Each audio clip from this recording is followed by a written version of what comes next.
नमस्कार दोस्तों, मेरे YouTube चैनल ट्रैवल विद एवडूट में आपका एक बार फिर से स्वागत है। तो अभी इस समय हम हैं कैची धाम में। तो ये ब्लॉग मैं उन लोगों के लिए बना रहा हूँ जिनको पूरी संपूर्ण जानकारी कैची धाम के लिए चाहिए। तो यहाँ पे कैसे आना है, क्या कहाँ रहना है, कहाँ खाना है और क्या क्या दर्शन की व्यवस्था है, तो इस ब्लॉग में आपको संपूर्ण जानकारी मिलने वाली है। तो एंड तक बने रहिए इस ब्लॉग में और इस ब्लॉग को ज़्यादा से ज़्यादा लोगों से शेयर करें ताकि उनको भी ये जानकारी मिल सके और वो अपनी कैची धाम की यात्रा बिना किसी दिक्कत के संपूर्ण कर सके। तो अगर हम बात करते हैं आने की, तो आपके पास दिल्ली से आ रहे हैं आप, तो आपके पास दो विकल्प हैं। आप बाय ट्रेन आ सकते हैं। जो यहाँ पे नियरेस्ट स्टेशन पड़ेगा आपका वो है काठगोदाम। काठगोदाम से यहाँ की दूरी लगभग 1 से 1.5 घंटे की है। वहाँ से आपको शेयरिंग टैक्सी मिल जाएगी, कैब पर्सनल मिल जाएगी और आप चाहें तो रेंट पे स्कूटी भी ले सकते हैं, तो जिसकी कॉस्ट आपको 500 से 600 के बीच में पड़ेगी। और अगर आप कैची धाम में घूमने के लिए स्कूटी रेंट पे करते हैं तो वो आपको 600 से 700 रुपये के बीच में पड़ेगी। अगर हम बात करते हैं बस से, तो दिल्ली से हल्द्वानी काठगोदाम के लिए ढेरों बसें आपको मिल जाएंगी। आप सरकारी वेबसाइट पे भी देख सकते हैं, रेड बस पे भी आपको हर जगह से आपको बसेस मिलेंगी। वहाँ से वही आपको फिर से शेयरिंग टैक्सी या प्राइवेट अपनी रेंट की स्कूटी लेके आप लोग आ सकते हैं। अगर एक विकल्प और है आपके लिए, एक शेयरिंग पूल ऐप है ब्ला ब्ला, जिसका मेरे से कोई टाइप नहीं है, लेकिन मैं रिसेंटली उसी से आया हूँ। तो मेरे को वो लगभग 700 रुपये की पड़ी। दिल्ली से उसने मेरे को पिकअप किया महिपालपुर से और उसने मुझे हल्द्वानी ड्रॉप किया और हल्द्वानी से हमने शेयरिंग टैक्स दूसरी करी। आप चाहें तो आप डायरेक्ट दिल्ली से कैची धाम के लिए भी आप ये कैब कर सकते हैं, लेकिन उसका वो एक्स्ट्रा चार्ज लेते हैं। तो ट्राई करें आप सुबह जल्दी निकलें और जल्दी पहुँचें। जितना जल्दी आप लोग पहुँचोगे उतना ही आपके पैसे कम लगेंगे। हम रात को आए थे तो इस चक्कर में हमको ज़्यादा पैसे देने पड़े। बात तो हो गई हमारी कि आप यहाँ से कैसे आएँ।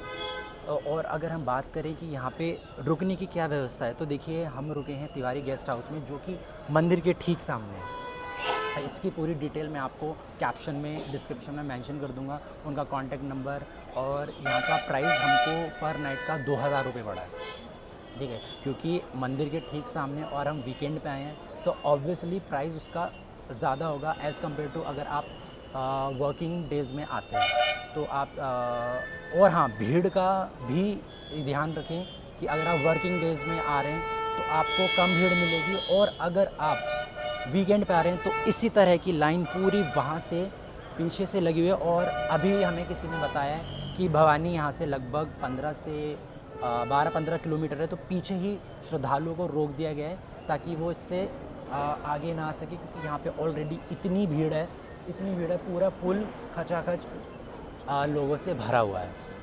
और रही बात, अगर हम बात करते हैं, अब बात करते हैं हम खाने की, तो आपको खाने से पहले मैं आपको और बता दूं, अगर आप थोड़ा पीछे की तरफ लेते हैं तो आपको स्टे आपको 1500 में मिल जाएगा, 1200 में मिल जाएगा। लेकिन अगर हो सके तो मंदिर के आसपास या यहाँ पे और भी इसके अलावा अगल बगल में होम स्टेज़ हैं, आप पता कर सकते हैं। लेकिन एक बात याद रखिए, यहाँ पे ऑप्शन लिमिटेड है, भीड़ बहुत ज़्यादा है और ऑप्शन लोगों के पास कम है।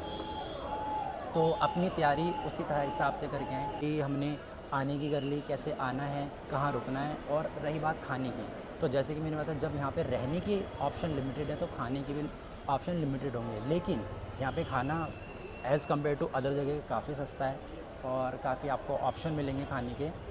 तो और क्या है, आपको यहाँ पे खाना अच्छा है।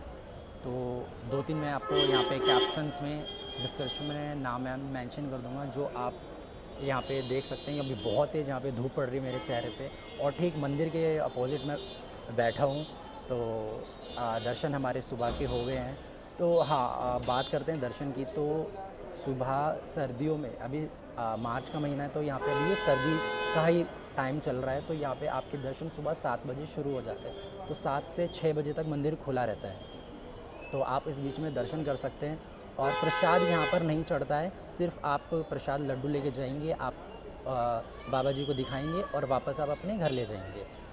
और फिर इसके बाद जो मुख्य चीज़ें आपको यहाँ पे ध्यान रखनी है, यहाँ पे आसपास घूमने की क्या जगह, अगर आप एक दिन के लिए आ रहे हैं तो मैं आपको सजेस्ट करूँगा कि आप सिर्फ कैची धाम में ही अपना पूरा दिन बिताएं, क्योंकि यहाँ की जो वाइब है बहुत पॉजिटिव है और बहुत एक एनर्जी है जो आपको फील करनी चाहिए।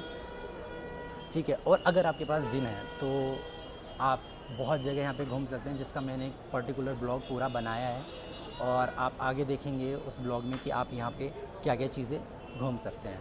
तो आई होप आपको ये जानकारी बहुत हेल्प करेगी अपनी कैंची धाम की ट्रिप प्लान करने के लिए। तो आपको अगर किसी भी प्रकार की अन्य जानकारी की आवश्यकता है तो आप मेरे को कमेंट बॉक्स में ज़रूर बताएं। जय श्री राम, जय श्री कृष्णा, हरे कृष्णा।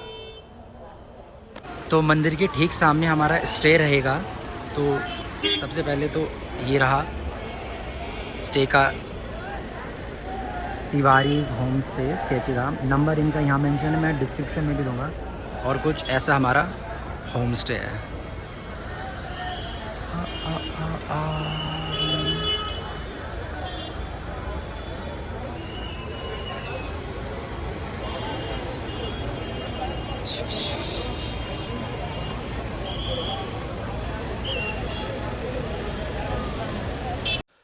मंदिर से ठीक 10-15 कदम की दूरी पे आपको ये मिलेगा अनुपम प्योर वेज रेस्टोरेंट। यहाँ पे भी आप खाना खा सकते हैं। इसके ठीक ही सामने ये श्री गुरुदेव भोजनालय भी है। ये दोनों प्योर वेज है। यहाँ पे भी खाना दोनों जगह बहुत टेस्टी खाना और बजट फ्रेंडली है।